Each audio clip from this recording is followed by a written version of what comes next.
Feminismos del tercer mundo. Mujeres de asfalto. Las prácticas políticas del feminismo antirracista tienen lugar también desde los feminismos del tercer mundo. Para el desarrollo del presente trabajo, usaremos el ejemplo del colectivo Mujeres de Asfalto, colectivo feminista afroecuatoriano que construye desde la práctica. Contaremos con 5 momentos. Primero, dificultades por ser mujer. Segundo, dificultades por ser negra. Tercero, historiografía del colectivo Mujeres de Asfalto. Cuarto, trabajo del colectivo, entrevistas. 5. Trabajo del colectivo, simposios, conferencias. Dificultades de ser mujer. Ciertamente, los hombres y las mujeres no tienen ni los mismos derechos ni las mismas obligaciones en todas las partes del mundo. Existen datos que demuestran que la situación dista de ser equitativa para ambos géneros. Pese a los avances en el acceso a la educación, atención sanitaria y empleo, aún queda mucho por hacer para lograr la igualdad de género. A continuación, presentamos algunos datos importantes que nos ayudarán a comprender el panorama de las dificultades de ser mujer. Violencia sexual. En todo el mundo, 1 de cada 10 mujeres menores de 20 años ha sido obligada a mantener relaciones sexuales.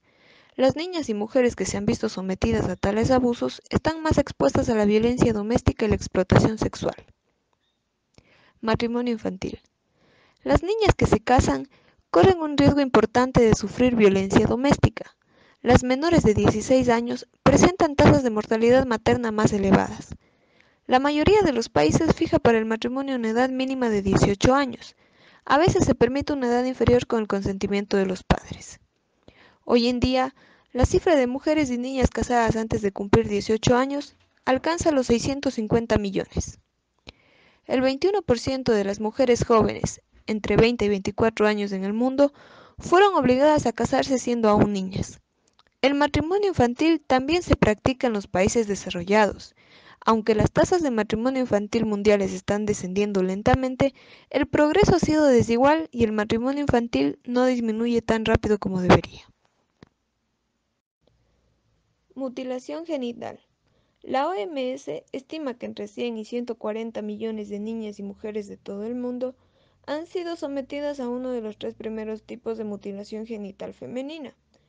Las estimaciones basadas en los datos más recientes demuestran que la mutilación genital es más frecuente en el África subsahariana y en algunos países árabes pese a las prohibiciones.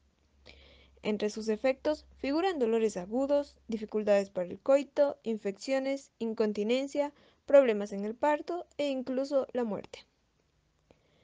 Techo de cristal. Las investigaciones demuestran que la diversidad de género aumenta la rentabilidad. Las mujeres dirigen el 2% de las 500 mayores empresas del mundo en términos de cifra de negocio. En 1995, ninguna de las 500 mayores compañías de Estados Unidos la dirigían mujeres. Hoy, estas están al mando del 4.6% de las empresas. Educación. Existen, dependiendo del contexto, grandes desigualdades de género en el acceso, el logro de aprendizaje y la continuación de la educación, resultando ser las niñas las más desfavorecidas. A pesar de los logros alcanzados, existe un mayor número de niñas sin escolarizar. 16 millones de niñas nunca irán a la escuela. Las mujeres representan 2/3 de los 750 millones de adultos que carecen de conocimientos básicos de alfabetización. La brecha global de género en la educación secundaria se estrecha, pero en el África Central y Occidental solo se matricula el 39% de las chicas, frente al 46% de los chicos. En las zonas en conflicto, la tasa de abandono escolar de las chicas es 2.5 veces mayor. Embarazos en adolescentes. El 95% de los embarazos precoces se da en países con rentas bajas o medias. Las tasas más altas están en América Latina y el África subsahariana. En los últimos 20 años, la mayoría de los países ha experimentado un descenso gracias al uso de anticonceptivos. Política. La aprobación de leyes sobre igualdad de género, es más factible si son las mujeres quienes gobiernan. Gracias en parte a los sistemas de cuotas, la proporción de escaños ocupados por mujeres casi se ha duplicado desde 1990 hasta alcanzar el 23%. VIH-Sida. La violencia sexual y las relaciones sexuales prematuras aumentan el riesgo de que las chicas contraigan el VIH. En el África subsahariana, región en la que se concentra el 70% de los casos de VIH, 3 de cada 4 adolescentes infectados en 2015 eran chicas. Dificultades por ser mujer negra.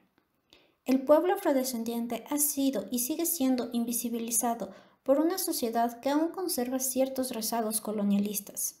La Constitución del 2008 ratifica la protección de los derechos de las mujeres al estar normado bajo los principios de democracia, igualdad, no discriminación, pluriculturalidad, respeto a la diversidad, justicia de género y paridad de género. Inclusive, el ordenamiento jurídico ecuatoriano acopla a su jurisprudencia las leyes, acuerdos y pactos internacionales que protegen el legítimo derecho de las mujeres a ser reconocidas y tratadas sin ninguna distinción respecto al hombre. Empero, aun cuando las mujeres han luchado incansablemente por lograr el reconocimiento y tutela de los derechos que, como ciudadanas, les pertenecen, no han podido refrenar la herencia del proceso de colonización, mismo que llega a afectar en mayor manera a las mujeres afrodescendientes, que enfrentan mayor vulneración de derechos por ser mujeres, negras y pobres. Curiel, a través de la crítica postcolonial, analiza el discurso eurocéntrico y colonizador del hombre blanco, heterosexual, consumidor y de clase media, que categoriza a aquellos distintos a él como un otro, como alguien sin valor social, político, económico y cultural.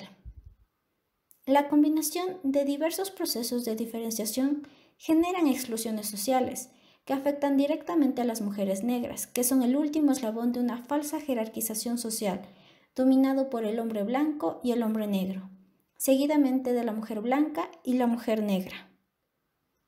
Las categorías de racismo y sexismo son fundamentales en el nuevo orden de posicionamientos de clases. Es por eso que las feministas afrodescendientes han fomentado una reinterpretación categórica y plantean que el racismo se ha visto desde una perspectiva de género, que explica diferenciación entre mujeres blancas y mujeres negras, aun cuando ambos grupos están dentro de la categoría mujeres. También plantean que el sexismo se ha visto desde un punto de vista de la mal llamada raza, que permite entender cómo aun cuando hombres negros y mujeres negras se encuentran dentro del grupo segregado del eurocentrismo, perdura la diferenciación entre hombre y mujer. Solo a partir de esta nueva perspectiva de estudio se podrá evidenciar las diferentes formas de racismo y sexismo, que a su vez hacen evidentes las diferencias, las desventajas y la exclusión a la que están sometidas las mujeres negras. Es por eso que el feminismo negro considera que el feminismo de la élite de mujeres blancas dejan de lado las identidades diversas de las mujeres y por ende no están conscientes que dentro de su propio movimiento existe una reproducción racista hacia cierto grupo de mujeres que caen en una subalternización y vulnerabilidad de derechos fundamentales. Es precisamente en este punto en el que empieza a cuestionar qué tan cierto es el concepto de identidad de las mujeres, que de una u otra manera implica implícitamente que existe una identidad homogénea, totalizante y única de las mujeres. Recordando que esta idea es un fiel producto de la influencia de principios universales homogenizantes de la perspectiva eurocéntrica, misma que impide aproximarse a otros grupos sociales que forman parte de la estructura del sistema de exclusión y opresión. Es así que a partir de esta estratificación entre mujeres, Curiel explica cómo las feministas negras empiezan a cuestionar el racismo que existía dentro del movimiento feminista, y con ello llegan a comprender la necesidad de construir un movimiento que atienda a esta interseccionalidad y se enfoque en plantear soluciones a los problemas de las mujeres negras. Vieron la urgencia de un movimiento que sea de y para las mujeres negras. En este punto, resulta imperante que el proceso de conocimiento no se dé de manera individual o aislada, sino que por lo contrario, se establezca una línea relacional entre los diferentes conflictos sociales que el feminismo tiene como reto enfrentar. Es necesario tener en claro que estas interseccionalidades y estos nuevos movimientos de reivindicación de derechos no deben ser la razón de una fragmentación, sino todo lo contrario, deben fungir como un agregado a la comunidad científica feminista que continúa y continuará luchando contra la discriminación y opresión. Mujeres de Asfalto es un colectivo feminista que viene trabajando desde el año 2009 tratando de contribuir a la desconstrucción del patriarcado en los territorios, comunes e individuales, y las relaciones de poder que violentan el cuerpo y vida de las mujeres a través de la toma de conciencia de clase y de género discriminado. Fue creado como una respuesta a la necesidad de tener espacios de construcción y de construcción feminista, donde los derechos humanos de las mujeres y su implementación sean exigidos desde la incidencia efectiva, con herramientas de innovación política y comunitaria. Con más de 10 años de experiencia en trabajo comunitario y científico, la organización ha podido desarrollar alianzas nacionales e internacionales en áreas como los derechos de las mujeres, que logran posicionar al colectivo como un referente a nivel nacional. Se encuentran presentes en varias redes sociales y servicios de mensajería, como Facebook, Twitter, Instagram, YouTube y Telegram. En Instagram tienen registro de presencia desde 2016 y cuentan con más de 18,000 seguidores y seguidoras en esta plataforma. En Facebook tienen alrededor de 12,000 seguidores. En Twitter, más de 3,000 seguidores. Y en su canal de Telegram cuentan con 209 suscriptoras, mientras que en su canal de YouTube cuentan con 226 suscriptores y suscriptoras. Estas cifras pueden parecer mínimas, pero muestran el gran trabajo que han realizado los miembros del colectivo en su andar, pues combinan activismo con producción teórica. En el año 2017 empiezan con entrevistas y programas en su canal de YouTube. Los temas que abordan son el empoderamiento femenino, el activismo de las mujeres, la lucha por los derechos humanos, las mujeres en la política y demás proyectos que se desarrollan con entusiasmo y que enriquecen el conocimiento. Pero no solo están presentes de manera virtual, su activismo se ha tomado a las calles e incluso ciertos espacios educativos en los que colaboran. Es importante ver cómo combinan su activismo en las calles y en la virtualidad para crear una plataforma completa que les permite desarrollar sus objetivos. La Ruta de las Cimarronas es una iniciativa llevada a cabo por el colectivo Mujeres de Asfalto, en el que se conversa desde todos los espacios políticos, culturales, sociales y económicos, que permiten visibilizar la situación de las mujeres negras, afros y de la diáspora. En Curiel podemos encontrar la categoría de conocedoras situadas, que desde su experiencia teorizan sobre sus situaciones específicas que viven en la cotidianidad, que son exclusivas de sus entornos. Es importante esto porque nosotros reconocemos a las activistas y miembros del colectivo Mujeres de Asfalto como conocedoras situadas, pues desde sus entornos construyen academia, teorizan y tratan de educar y producir conocimiento. Además, estas mujeres resignifican el término cimarronas, que antes era usado específicamente para animales domésticos que se escapaban y se volvían salvajes. En este caso, en la colonia, pues, se usaba para los esclavos. Ahora lo usan como un término de resistencia. Se apropian de él y toman su fuerza. Mujeres de Asfalto en Acción.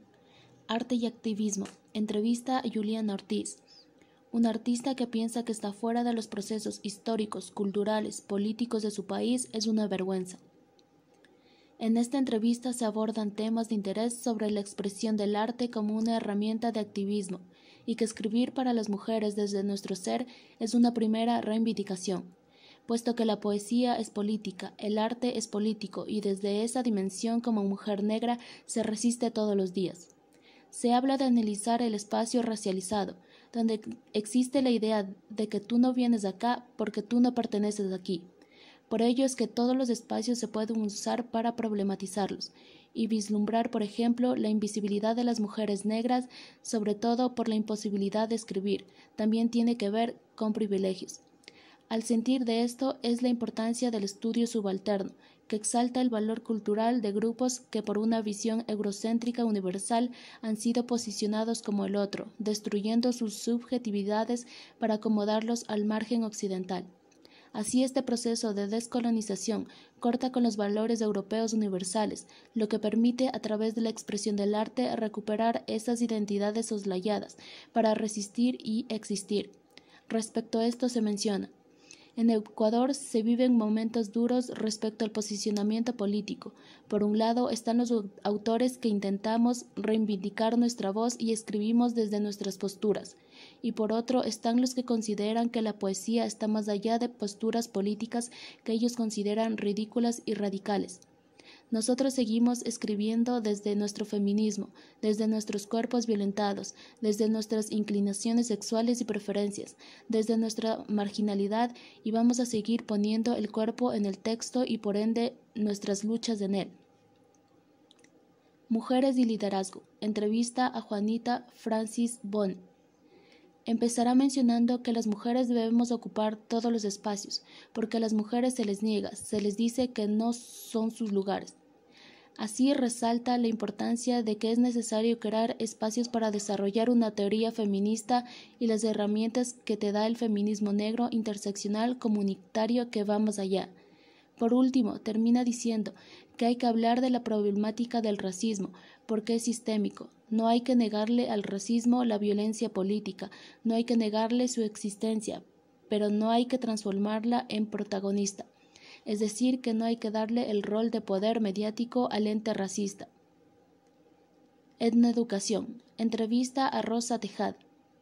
Rescata el valor de la etnoeducación, pues como menciona, donde nos encontremos debemos hablar de nuestra identidad, de nuestra cultura, de esa riqueza, de esa sabiduría ancestral que dejaron nuestros viejos.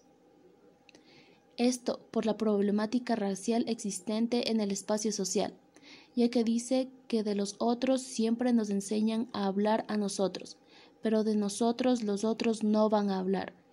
Por ello es que tenemos que hablar de nuestra identidad, de nuestras costumbres, de nuestra etnia, esa sabiduría en gastronomía, en medicina tradicional, en cultura del pueblo negro que siempre estuvieron ocultas porque nunca nos permitieron hablarlas.